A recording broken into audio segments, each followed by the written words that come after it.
Farzandingiz tez-tez shamollab, yo'talib, immuniteti past bo'lib, bir necha oylab kasal bo'lib tuzalmay yurishiga sabablar video davomida. Uni sabablarini uzoqdan izlamang. Uni har kuni yeb yurgan mahsulotlarni kontrol qiling.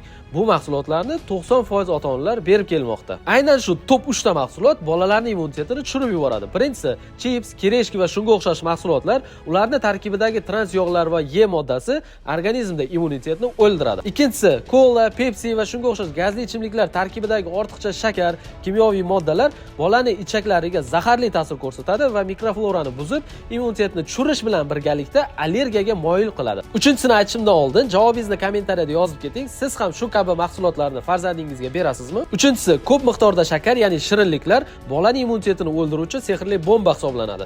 Ko'p miqdorda shakar yeyish immunitetni 50% ga tushirishi isbotlangan. Agar bu mahsulotlarni hoziroq cheklamasangiz, 2-3 yildan so'ng farzandingizni shifokor olib yurib, hattoki adenoidlarni oldirish uchun operatsiya stoliga yotqizishingiz mumkin. Ko'pgina ota-onalar bu oddiy ma'lumotni ham bilishmaydi. Shuning uchun immunitetni ko'taraman deb har xil dorilar qidirib yurishadi.